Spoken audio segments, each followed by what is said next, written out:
Bueno chicos, vamos a continuar con la segunda parte de la clase. En esta ocasión nos vamos a adentrar en el mundo de los aztecas, quienes también reciben el nombre de mexicas. Vamos a ver que este es un pueblo eminentemente guerrero que va a migrar desde el norte de México y sur del actual Estados Unidos y van a conquistar a los pueblos que se ubicaban en lo que hoy es el Valle de México, ¿sí? Ellos van a migrar desde el norte aproximadamente a mediados del siglo XII y van a conquistar a esos pueblos y formar un gran imperio que se va a mantener hasta la llegada de los españoles. Pero ya anteriormente a su llegada va a haber otras civilizaciones importantes que se van a desarrollar en esta región, como los olmecas o los toltecas. Por eso, cuando ellos llegan, ¿sí?, ya adoptan muchas de esas costumbres, su arquitectura o las prácticas agrícolas que ellos desarrollaban.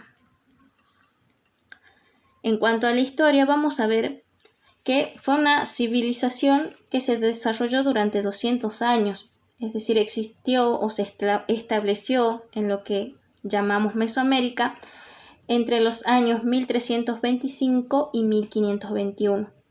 Como dijimos, era una cultura guerrera y conquistadora que formaron un gran imperio en Mesoamérica y que estaba conformado, podríamos decir, por 3 estados, 3 provincias, podríamos decirlo así, que eran Texcoco, Tlacopan y Tenochtitlán. Tenochtitlán va a ser la capital de este imperio y va a estar ubicada en una isla que se encontraba en el medio de un lago.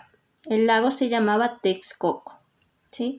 Vamos a ver entonces que en la línea del tiempo podemos distinguir también diferentes periodos. En el periodo preclásico vamos a ver que en Mesoamérica van a estar estas civilizaciones que nombré hace un momento, los olmecas, los toltecas van a desarrollarse ahí. Posteriormente, ya en el periodo clásico, van a empezar a desarrollarse algunas ciudades-estados en esta región del Valle de México, ¿sí? Y se va a fundar entre ellas la ciudad de Tenochtitlán. Posteriormente, ya en el periodo posclásico temprano, vemos la llegada de las tribus nómades mexicas al Valle de México, que se empiezan a asentar en lo que es la isla de Tenochtitlán, ¿sí?, lo que hoy actualmente es la Ciudad de México también.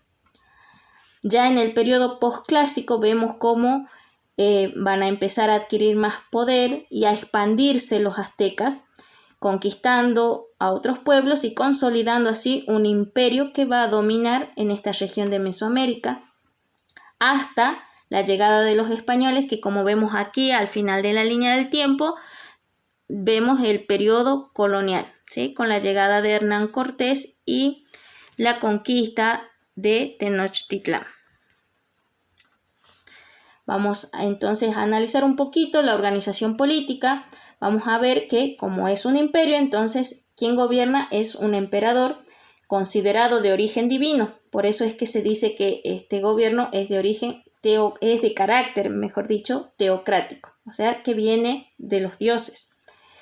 También en esta organización política van a tener importancia los sacerdotes, que van a cumplir algunas funciones de gobierno. Además va a haber otros funcionarios que van a controlar y centralizar el almacenamiento de los productos que recaudaban como tributo de los otros pueblos y ciudades conquistadas. Entonces, en épocas de malas cosechas, estos funcionarios van a ser los encargados de distribuir entre la población esos bienes almacenados. Vamos a ver que entonces este imperio recibía tributo tanto de su propia población como de los pueblos vencidos en la guerra, ¿sí?, que eran numerosos pueblos. Los aztecas tuvieron un importante desarrollo militar, por eso es que lograron conquistar esta gran expansión territorial, ¿sí?, y además consiguieron un poder, podríamos decir, económico, gracias a los tributos que le llegaban de todas estas ciudades conquistadas. ¿Sí? Estos tributos podían ser alimentos, tejidos, artículos preciosos y también seres humanos destinados al sacrificio, porque los aztecas realizaban sacrificios humanos en honor a sus dioses. ¿Sí? Eran muy frecuentes. Entonces, todo esto le ganó el odio de los pueblos sometidos, de esos pueblos sometidos por los aztecas, porque debían pagar tanto un tributo en especies, en bienes materiales, como así también un tributo de sangre. ¿Sí?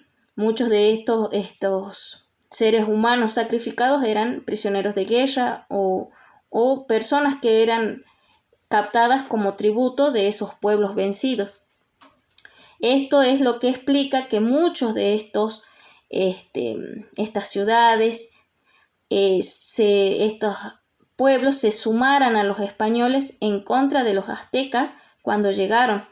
O sea, cuando toman Tenochtitlán, muchos indígenas de estos pueblos sometidos formaban parte del ejército de Hernán Cortés. Vamos a ver entonces acá, tenemos en esta imagen la ciudad de Tenochtitlán, la capital del Imperio Azteca.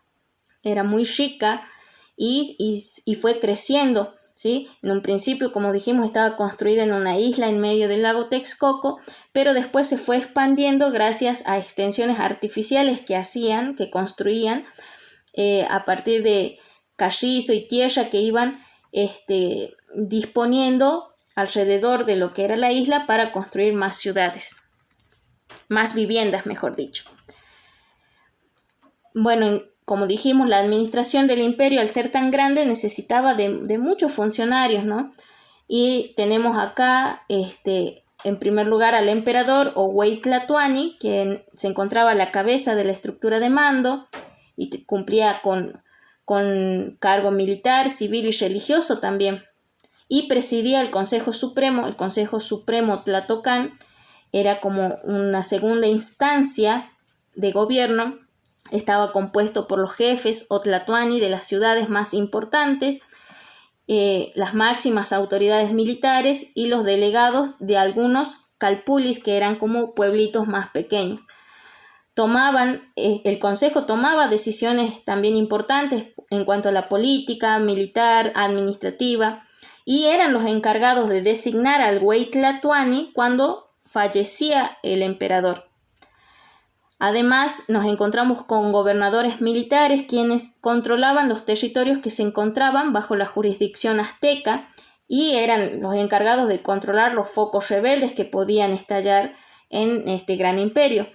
Y estaban apoyados por pequeñas guarniciones que mantenían el orden y aseguraban la recaudación de los impuestos. En cuanto a la organización social, podemos ver que había dos grupos sociales bien marcados.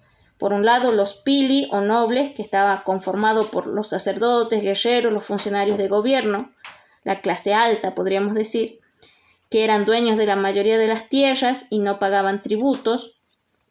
Y por el otro lado están los macehuales, eran los aborígenes que se encargaban eran campesinos, se encargaban del cuidado de la tierra, las cosechas, ¿sí? Tenían una estrecha relación con la naturaleza y, por supuesto, se encontraban debajo de la nobleza, pero por encima de los esclavos.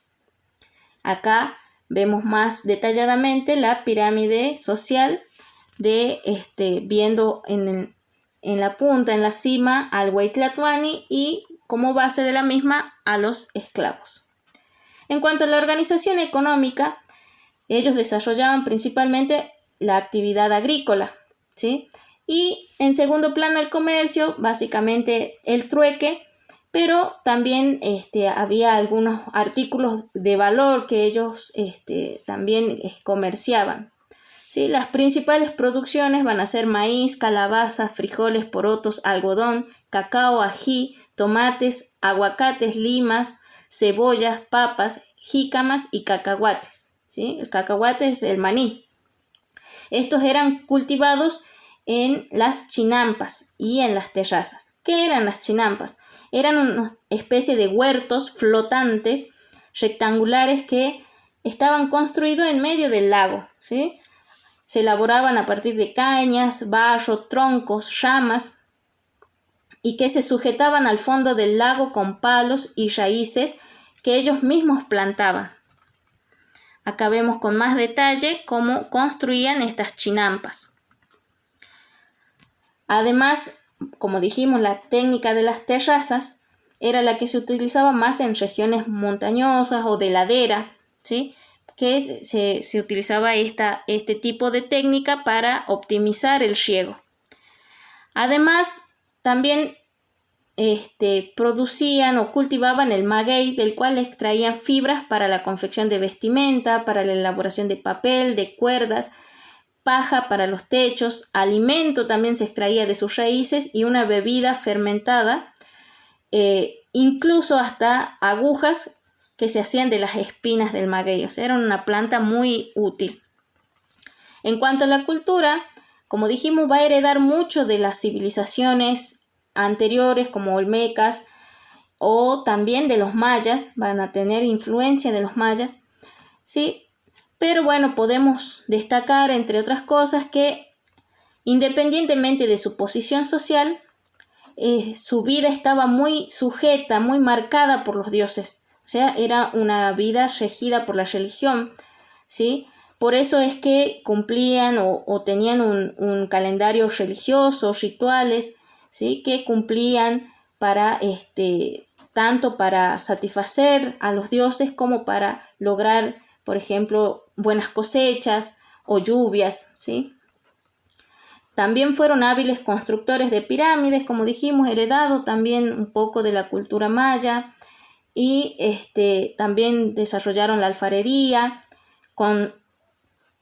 conocieron un sistema de escritura, ¿sí? Que también basado en pictogramas, ¿sí? Y también desarrollaron un calendario doble que regía justamente tanto su vida cotidiana como sus celebraciones religiosas.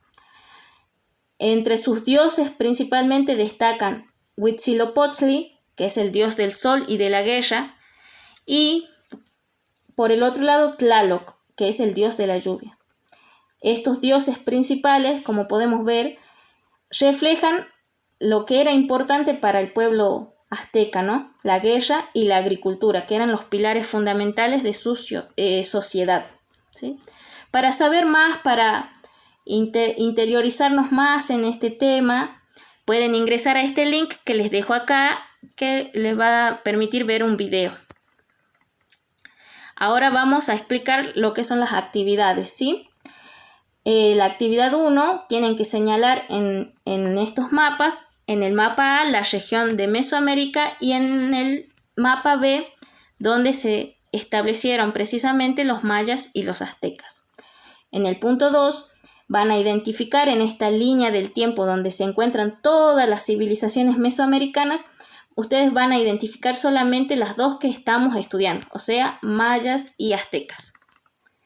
En el punto 3, a partir de toda la información que hemos presentado en este PowerPoint, van a completar el cuadro comparativo, ¿sí? Con cada una de esas características. Finalmente, en el punto 4, van a observar el video que les pongo ahí el link hasta el minuto 4, ¿sí? Para responder la siguiente pregunta. ¿Cuáles fueron los aportes de mayas y aztecas a la cultura de América? Como les digo, tienen 3 opciones de presentación de este trabajo. Puede ser en la carpeta y luego sacan fotos y suben al aula virtual las fotos. Pueden hacerlo en documento Word o en PowerPoint y subir el link, como a ustedes más les guste trabajar. Recuerden que este PowerPoint también lo voy a subir al aula virtual para que lo puedan consultar cuando necesiten. En cuanto a los criterios de evaluación, primero, se ubican temporoespacialmente a las sociedades mayas y aztecas a través del trabajo con mapas y la línea del tiempo. Si reconocen las principales características de las civilizaciones de Mesoamérica mediante la elaboración del cuadro comparativo y si comprenden la influencia de mayas y aztecas en la cultura a partir de la visualización del video que les mencioné y la redacción de una respuesta coherente y reflexiva. Como final de esta clase les dejo aquí una pequeña actividad de autoevaluación para que demuestren sus conocimientos sobre los mayas y los aztecas respondiendo al cuestionario, ¿sí? Bueno, para mostrarles cómo es esa actividad, paso a mostrarles. Van a ingresar a esta página a través del link, ¿sí? Que se llama EducaPlay, y el nombre Desafío Mayas y Aztecas. Pulsan donde dice comenzar y a partir de ahí van a surgir algunas preguntas y ustedes tienen que elegir las respuestas correctas y de acuerdo si responden bien o no, la ranita que ven ahí va a ir avanzando hasta llegar a la meta. Bueno, eso es todo, chicos. Un gusto haber compartido esta clase con ustedes. Hasta la próxima.